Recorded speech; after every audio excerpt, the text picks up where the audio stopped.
Welcome, everyone, to Young at Heart, session number 179. I'm Father James DeLucio with the Paulist Fathers, ready, willing, and able, by the grace of God, to offer you nursery rhymes, stories, songs, poems, Lewis Carroll, limericks, larks, and such, to keep us all young at heart.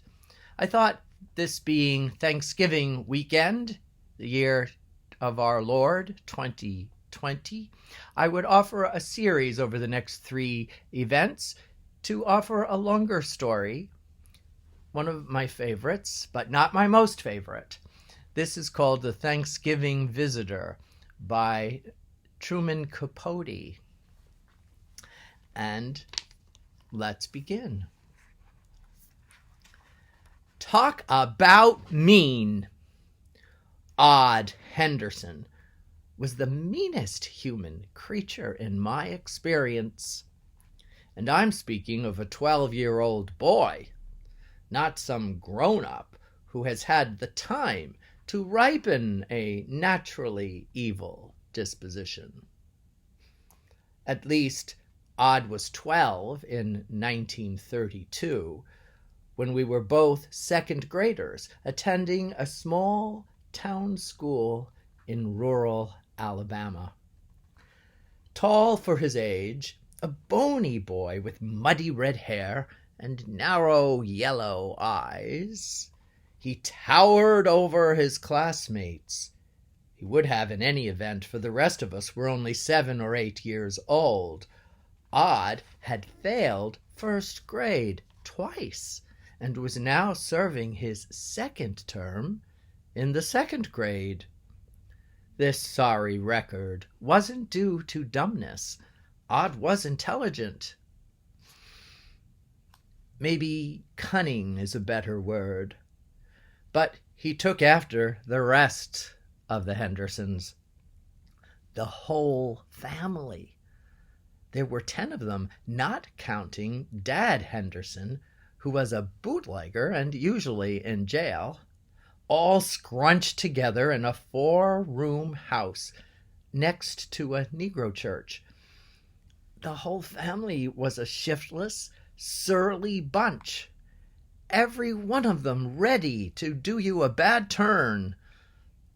Odd wasn't the worst of the lot. And brother, that is saying something. Many children in our school came from families poorer than the Hendersons. Odd had a pair of shoes, while some boys, girls too, were forced to go barefoot right through the bitterest weather. That's how hard the Depression had landed on Alabama. But nobody, I don't care who, looked as down and out as Odd.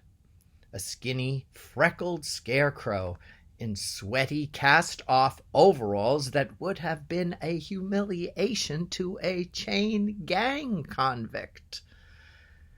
You might have felt pity for him if he hadn't been so hateful. All the kids feared him, not just us younger kids, but even boys his own age and older. Nobody ever picked a fight with him, except one time a girl named Ann Jumbo Finchberg, who happened to be the other town bully. Jumbo, a sawed-off but solid tomboy with an all-hell-let-loose wrestling technique, jumped Odd from behind during recess one dull morning, and it took 3 teachers, each of whom must have wished the combatants would kill each other, a good long time to separate them. The result was a sort of draw. Jumbo lost a tooth and half her hair, and developed a grayish cloud in her left eye. She never could see clear again. Odd's afflictions included a broken thumb, plus scratch scars that will stay with him to the day they shut his coffin. For months afterward, Odd played every kind of trick to goad Jumbo into a rematch, but Jumbo had gotten her licks and gave him considerable berth. As I would have done if he'd let me. Alas, I was the object of Odd's relentless attentions. Considering the era and the locale, I was fairly well off, living as I did in a high-ceilinged old country house situated where the town ended and the farms and forests began. The house belonged to distant relatives, elderly cousins, and these cousins, 3 maiden ladies and their bachelor brother, had taken me under their roof because of a disturbance among my more immediate family. A custody battle that, for involved reasons, had left me stranded in this somewhat eccentric Alabama household. Not that I was unhappy there. Indeed, moments of those few years turned out to be the happiest part of an otherwise difficult childhood, mainly because the youngest of the cousins, a woman in her 60s, became my best friend. As she was a child herself, many people thought her less than that and murmured about her as though she were the twin of poor nice Lester Tucker who roamed the streets in a sweet days. She understood children, and understood me absolutely. Perhaps it was strange for a young boy to have his best friend an aging spinster, but neither of us had an ordinary outlook or background, and so it was inevitable, in our separate loneliness, that we should come to share a friendship apart. Except for the hours I spent at school, the 3 of us, me and old Queenie, our feisty little rat terrier, and Miss Sook, as everyone called my friend, were almost always together. We hunted herbs in the woods, went fishing on remote creeks, with dried sugar-cane stalks for fishing poles, and gathered curious ferns and greeneries that we transplanted and grew with trailing flourish in tin pails and chamber pots.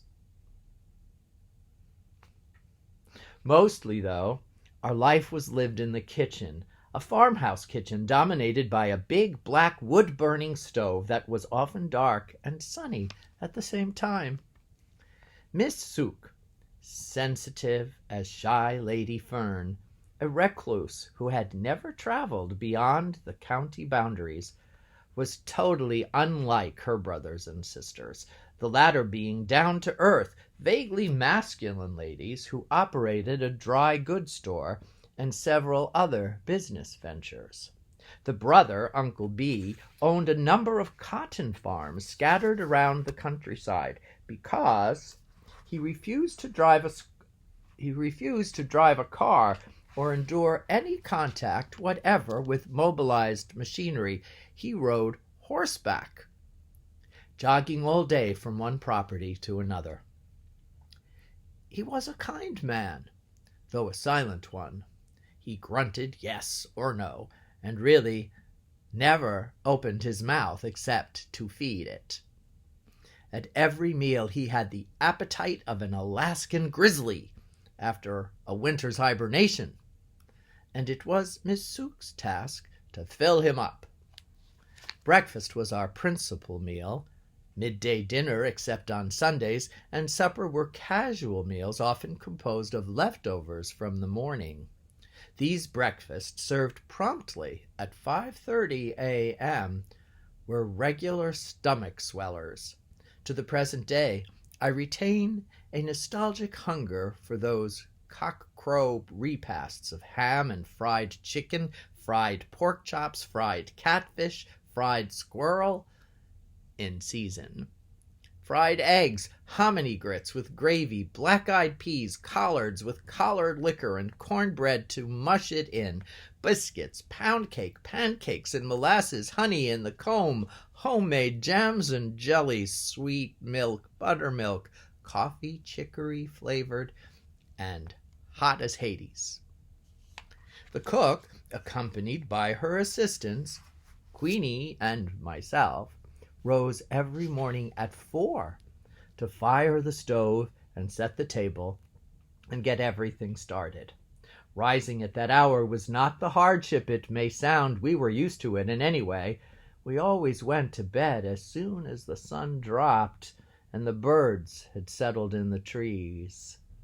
Also, my friend was not as frail as she seemed, though she had been sickly as a child, and her shoulders were hunched. She had strong hands and sturdy legs.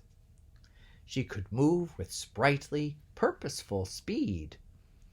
The frayed tennis shoes she invariably wore squeaking on the waxed kitchen floor, and her distinguished face with its delicately clumsy features and beautiful youthful eyes bespoke a fortitude that suggested it was more the reward of an interior spiritual shine than the visible surface of mere mortal health.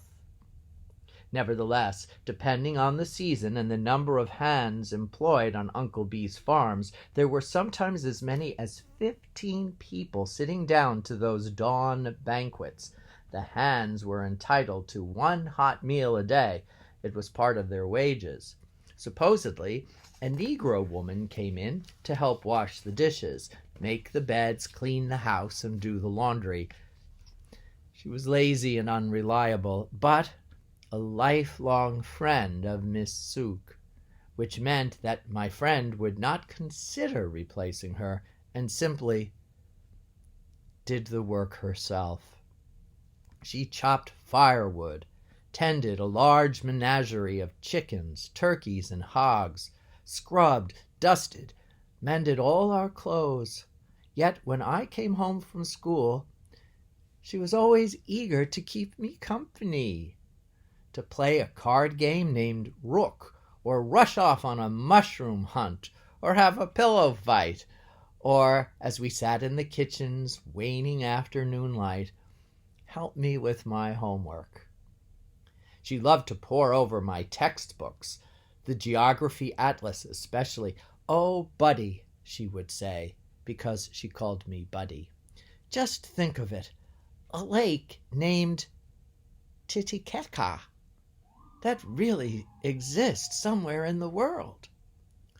My education was her education as well. Due to her childhood illness, she had almost no schooling. Her handwriting was a series of jagged eruptions, the spelling a highly personal and phonetical affair. I could already write and read with a smoother assurance than she was capable of, though she managed to study 1 Bible chapter every day.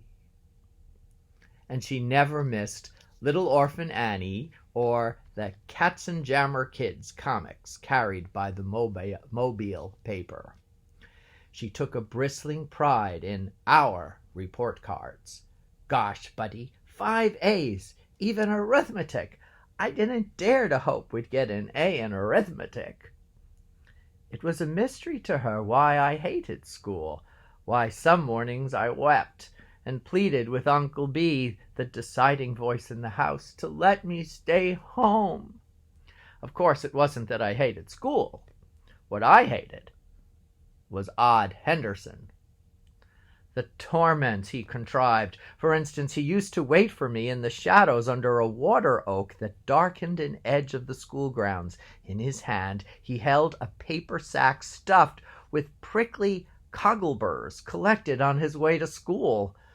There was no sense in trying to outrun him, for he was as quick as a coiled snake. Like a rattler, he struck, slammed me to the ground, and his slitty eyes, gleeful, rubbed the burrs into my scalp.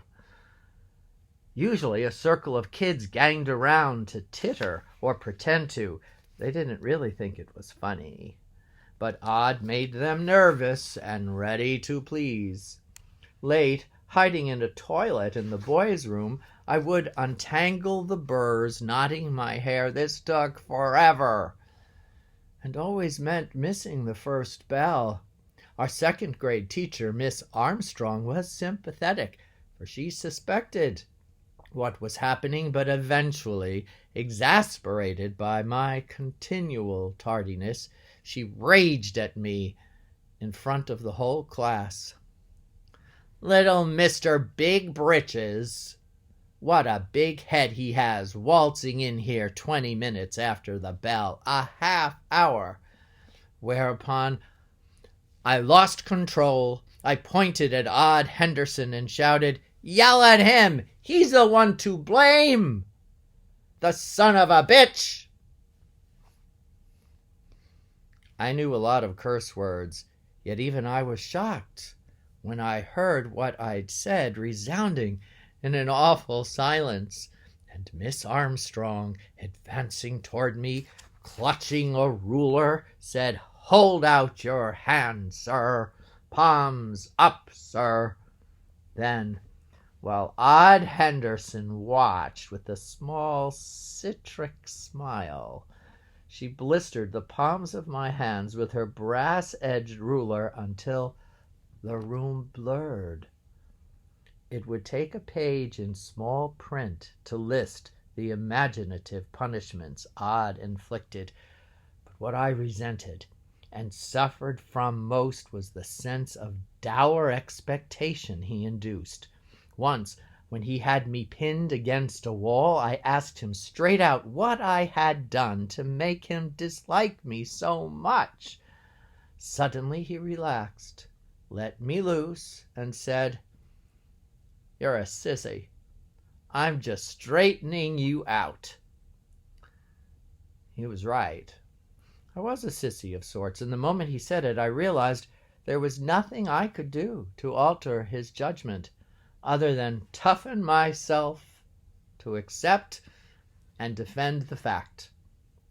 As soon as I regained the peace of the warm kitchen, where Queenie might be gnawing an old dug-up dog bone, and my friend puttering with a pie crust, the weight of Odd Henderson would blessedly slide from my shoulders. But too often at night, the narrow lion eyes loomed in my dreams, while his high, harsh voice pronouncing cruel promises hissed in my ears. My friend's bedroom was next to mine. Occasionally cries arising from my nightmare upheavals wakened her, and then she would come and shake me out of an Odd Henderson coma. "Look," she'd say, lighting a lamp, "you've even scared Queenie. She's shaking. And is it a fever? You're wringing wet. Maybe we ought to call Dr. Stone." But she knew that it wasn't a fever. She knew that it was because of my troubles at school, for I had told her how Odd Henderson treated me. But now I'd stopped talking about it, never mentioned it any more, because she refused to acknowledge that any human being could be as bad as I made him out. Innocence, preserved by the absence of experience that had always isolated Miss Zook, left her incapable of encompassing an evil so complete. "Oh," she might say, rubbing heat into my chilled hands, "he only picks on you out of jealousy.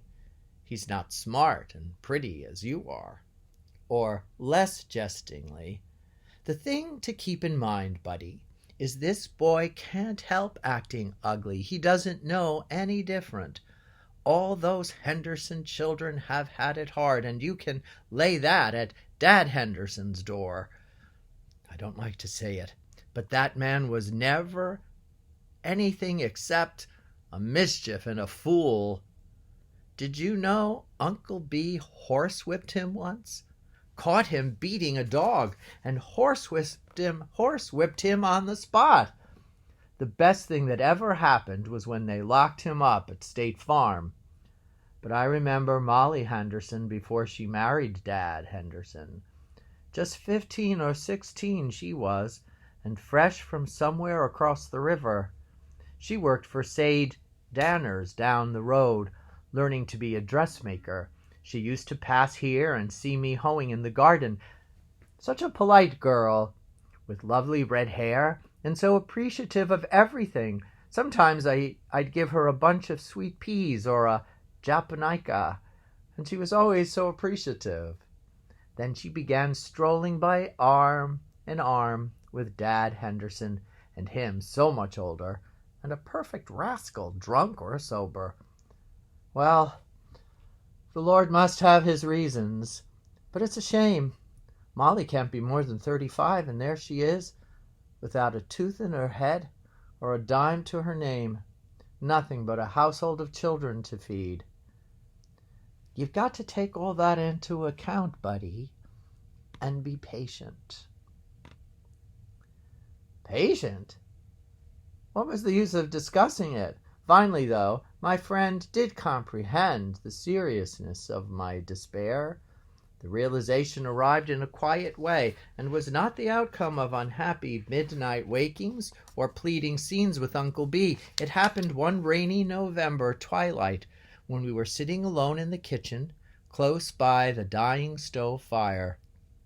Supper was over, the dishes stacked, and Queenie was tucked in a rocker, snoring. I could hear my friend's whispery voice weaving under the skipping noise of rain on the roof, but my mind was on my worries, and I was not attending, though I was aware that her subject was Thanksgiving, then a week away. Seems like a good point to pause, and I'll continue our story in our Young at Heart session number 180, which will be coming up next Friday. For those of you who follow the liturgical calendar, tomorrow begins the season of Advent, a season where we try more and more each year to develop a spirit of patience, the gift of waiting, of delayed satisfaction and gratification, a time when waiting in itself has innumerable gifts to enlighten our hearts, our minds, and our imaginations. So I hope you have a wonderful weekend and begin the Advent season with a readiness, willingness, and ability to really develop those great virtues. I know I need to, more and more, year after year, especially in years like this. But if we're still here, we have a lot to be thankful for, to remembering the blessed and beloved dead, to know that their life continues, life is changed but not ended, to feel their spirit, to have communion with those we have lost, and know that their stories continue through us as we move on our journeys. So I hope you're having a wonderful Thanksgiving weekend and a beautiful Advent. We'll see you next week on Young at Heart. Please offer comments. You don't offer many, but I continue to persevere in hope that these stories are helping you explore that young at heart spirit in your own heart. Have a great night. Good night, everyone. God bless. Bye.